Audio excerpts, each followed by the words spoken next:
Bienvenue dans cette nouvelle émission hebdo, c'est Riquet, très heureux de vous retrouver ce mardi 13 décembre. L'objectif, c'est assez simple, c'est de voir un petit peu les plans et les paires de forex qui peuvent être intéressantes sur cette fin de semaine, voire pour la semaine prochaine, même si, comme je l'ai dit à plusieurs reprises dans mes lives ou dans les autres vidéos, bien entendu, il va falloir être très très prudent. On approche des fêtes de fin d'année, les marchés vont être beaucoup plus calmes, probablement sans tendance. Ça ne veut pas dire forcément qu'il n'y a rien à faire, mais il faut effectivement rester très très prudent dans ses prises de décision, notamment parce qu'on arrive sur des moments de tournant, puisqu'on a beaucoup de news économiques cette semaine, beaucoup de news sur les paires de devises, notamment sur le dollar avec l'inflation cet après-midi à 14h30, mais aussi les décisions de la Fed. On aura en Allemagne beaucoup de décisions qui vont aussi impacter nécessairement l'euro, le GBP qui est soumis aussi à pas mal de news. Bref, va falloir rester très prudent. Pour autant, comme d'habitude, l'important c'est de définir à l'avance les plans, quels sont bien, les objectifs de trading qu'on peut se mettre en place sur différentes paires, et après laisser faire bien évidemment les news, et nous essayer bien, derrière, une fois que la news est passée, de grappiller bien, quelques trades, quelques points, quelques pips pour être exact, et bien évidemment dans l'objectif du profit tout en respectant un money management correct. Donc pour démarrer cette émission, et bien, comme d'habitude, on va analyser le DXY, qui est l'indice cash, hyper important de comprendre ce qu'il en est. Et puis on ira sur quelques paires de devises, comme je vous le disais, que j'ai identifiées, certaines en tendance, certains en potentiel retournement de tendance, d'autres en résolution de range. Bref, il y en a un petit peu pour tous les goûts, pour tout type de trading. J'ai décidé de varier un petit peu les plaisirs et on va essayer de définir les plans ensemble. Concernant le DXY, on a donc tout simplement un indice cash qui est sur sa bande bleue, qui n'a pas beaucoup bougé depuis la semaine dernière. On en avait parlé de cette zone et je pense que la résolution va se faire tout simplement avec l'aide de l'inflation et de la Fed. Alors faut-il encore que les news aillent dans le même sens. On pourrait aussi avoir une continuation de l'indécision jusqu'à la fin de l'année et puis peut-être reprendre une décision en janvier. Bref, il faut comme d'habitude prévoir des plans. Moi, ce que j'ai observé, c'est un petit fanion ici, un petit triangle. Alors a priori, c'est plutôt une configuration de continuation. Maintenant, on est quasiment arrivé au bout du triangle que j'ai tracé. Encore une fois, pour ceux qui me connaissent et qui me suivent, c'est vraiment la figure chartiste que j'apprécie le moins. On observe tout de même une contraction en 4 heures. On voit bien qu'il y a une indécision. Les moyennes mobiles 20 et 50 sont plates, donc voilà, ça vient un petit peu confirmer l'idée. Et puis quand on descend 1 heure, on voit tout simplement cette indécision. Vraiment pas de nouveau plus haut ni de nouveau plus bas. Maintenant on est quasiment à l'issue, donc je suis pas trop fan. J'aime bien quand ça casse à peu près au 2/3. Ça n'a pas été le cas.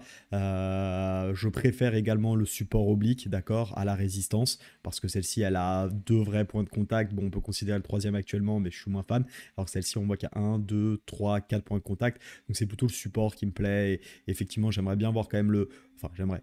Disons que pour commencer à payer des paires en dollars, j'aimerais plutôt voir le dollar rebondir plus haut que ce niveau ici des 105, 275 grosso modo, 105, 300, passer au-dessus pour pourquoi pas bien, revenir chercher à plus long terme les niveaux des 107, mais ça peut être très intéressant. Et à l'inverse, bien, si on vient casser cette oblique, il y a de fortes chances dans ce cas-là bien, qu'on lâche, puisqu'on le voit ici, on lâche un peu plus tout simplement cette zone de polarité, et donc pourquoi pas aller chercher dans un premier temps le niveau des 103, puis bien sûr celui qui va m'intéresser par la suite, c'est ce dernier plus bas, c'est les 101, revenir un peu plus sur ces zones de, c'est pas des zones de prix, mais ces zones de 2 points, si on peut le dire ainsi. Donc ça va vraiment être le plan ici, attendre de voir un petit peu quelle est la direction du dollar, et derrière ça va rythmer pas mal de nos décisions. Concernant les paires que l'on va regarder, je vais vous les mettre à l'écran, ma petite liste rose, j'ai décidé d'en sélectionner 6. On va pas s'attarder dans le détail sur chacune, mais on a quand même quelques plans intéressants, et je vous propose de démarrer avec une paire très très en tendance qui est le NSD-CAD. On le voit bien, très très belle impulsion haussière.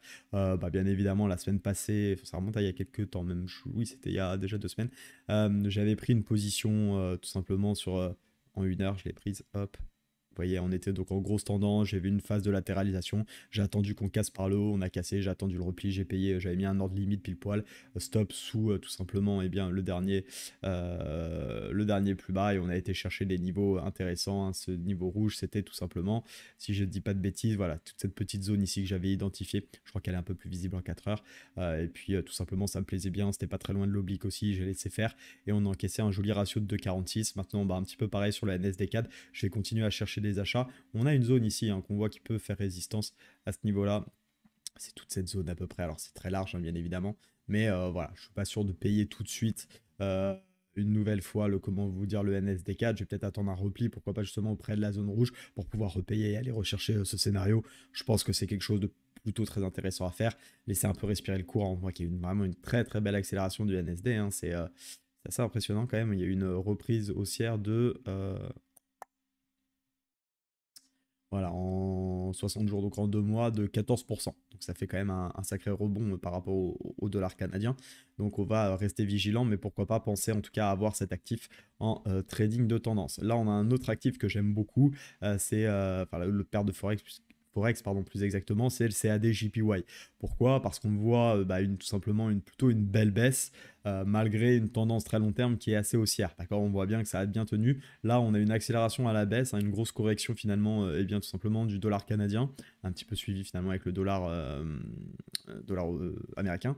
Et ce qui se passe, c'est que on a lâché certains niveaux. Ça ne nous intéresse plus. On voit bien que les moyennes mobiles sont plutôt orientées à la baisse. Alors, on a plutôt envie de chercher des ventes. Maintenant, si on s'extirpe de ce range, si je te le redescends un petit peu, tu vois, c'est une sorte de pseudo W, bref, une sorte de zone d'accumulation bloquée entre le niveau grosso modo des 99.5 et des 101.10.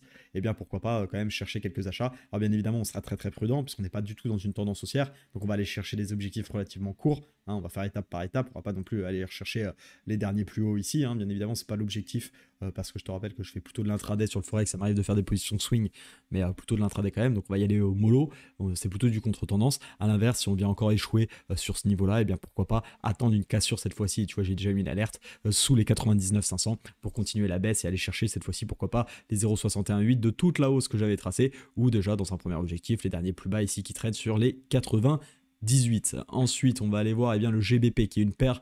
Oui, GBP USD, on en a parlé rapidement hier également dans le live. Je voulais en revenir dessus parce que je pense que le GBP est plutôt en forme en ce moment. Et il y a une sorte de dernière validation que j'aimerais avoir pour le GBP. Ici, déjà, on voit qu'on est sur résistant. Donc le GBP, contre beaucoup de paires, il a beaucoup performé ces derniers temps. Il a eu une belle impulsion haussière. Maintenant, ma question, c'est est-ce qu'on va se retourner ici ou on va continuer finalement cette hausse? Et je vais attendre qu'il y ait une résolution, donc notamment les news autour du GBP, autour de l'USD. Je ne vais pas me précipiter, je vais juste attendre et voir si finalement on continue vers le haut. Et dans ce cas-là, j'irai potentiellement trader toutes les paires que j'ai analysées. Je vous invite à aller voir les autres paires GBP. Je crois que j'en ai une ou deux à vous présenter juste après, mais elles sont vraiment en tendance. Et donc si sur le GBP USD, on casse ce niveau vert et vraiment on se propulse vers le haut, bien évidemment je chercherai des trades de tendance GBP contre les autres paires, pourquoi pas d'ailleurs aussi sur le GBP USD, hein, bien sûr, mais ça va être vraiment mon centre d'intérêt, cette livre sterling. À l'inverse, si ça corrige et ça repart à la baisse, on laissera tout simplement corriger gentiment. Mais je trouvais que c'était un bon indicateur. Vous voyez par exemple le GBP CAD, pourquoi pas laisser le GBP corriger un petit peu, revenir sur ces derniers points haut qu'on avait eu ici, puisqu'on n'a pas vraiment retesté, on a cassé une fois, réappuyé, bref, j'aime bien laisser 3-4 bougies quand même partir, pourquoi pas revenir et autour de cette zone-là, trouver un petit quelque chose à faire. On voit qu'on est en surachat daily, on va pas hésiter à attendre un petit peu, peut-être une petite divergence, non, pas réellement, c'est très léger, enfin c'est pas vraiment ce que j'appelle une divergence, donc on est clairement en grosse tendance, donc je vais pas aller m'amuser à chercher des ventes là-dessus. Par contre, je vais essayer peut-être de trouver un niveau un peu plus intéressant. Après, à vous voir en fonction de votre stratégie de trading. C'est vraiment superbe, hein. Là, c'est cette belle impulsion haussière. Bref, le GBP, c'est très fort. Mais encore une fois, j'aimerais bien avoir la petite confirmation. Comment vous dire par rapport au dollar américain. Là, c'est plutôt effectivement un trading de continuation. Pareil, une sorte de canal que j'aime bien. Je crois qu'on en avait parlé. On avait tracé ce mouvement de Fibonacci. Il n'est pas très bien tracé, je vais revenir dessus. Mais on voyait à petit peu près où est-ce que ça s'était arrêté. Donc c'est sûr que moi, une cassure par le haut avec un petit pullback sur la zone par exemple des 148-300 sur le drapeau, hein, bien évidemment. Après vous tradez ça comme vous souhaitez, très clairement je vais le prendre en swing trading, hein. C'est un très joli setup daily. Et là on se projette, on reproduit tout simplement, tac, ça nous emmène au 157-556. On regarde derrière s'il n'y a pas de zone. A priori non, ou plus ou moins c'est quasiment les derniers plus hauts, d'accord. Le truc c'est que je n'ai plus cette zone. Alors, attendez, on va tout simplement mettre l'objectif ici, comme ceci. Voilà. Quand tu regardes effectivement en weekly, c'est le dernier plus haut, d'accord. Donc pourquoi pas aller chercher finalement ce dernier plus haut historique.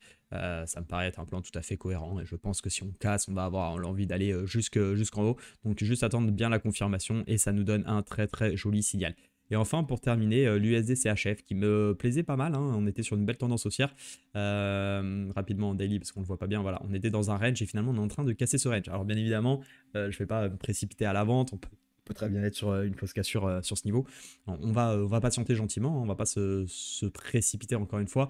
on est quand même dans un joli petit canal baissier. Alors attention, hein, pas trop le considérer non plus, hein, c'est un tout petit mouvement par rapport au gros range qu'on a, donc de là à dire que c'est baissier, vigilance, ça peut l'être baissier. Moi je préfère avoir déjà une première impulsion baissière, quitte à ce qu'on remonte et là commencer à chercher les shorts, parce qu'on aura cassé non seulement effectivement cette zone de polarité qui tient bien, donc si elle était support ici, elle devient résistance, et en complément on a une très belle oblique qui elle a fait support, et qui plus est on a peut-être un petit niveau Fibonacci qui traîne dans le coin, voilà, tu vois, pourquoi pas casser les 0,618, ça me donnerait un peu plus de confirmation, parce que là on est quand même sur cette zone, on pourrait très bien casser ici, venir là, pourquoi pas du coup shorter plutôt cette zone là pour ensuite essayer d'aller chercher plus bas, pourquoi pas travailler hein, toute la zone 0,5 0,618 avec du trading plutôt court terme, et une fois que vraiment c'est validé à la baisse, et bien continuer et essayer d'aller chercher les plus bas hein, pour probablement un trader, hein, je vais pas prendre un trade, ça risque d'être trop long de partir d'ici pour aller chercher ça, mais pourquoi pas travailler des mouvements à la baisse de ce niveau là jusqu'à celui-ci au maximum en fonction des signaux et stratégies que vous pouvez avoir. Voilà les amis, j'espère que c'était assez complet pour vous. Encore une fois, hein, soyez très vigilants par rapport aux news, beaucoup de choses qui vont arriver cette semaine. Moi je vais vraiment rester à l'écart au maximum. Dans l'attente en tout cas, prenez soin de vous, restez très prudents sur les marchés et on se retrouve très vite. Ciao.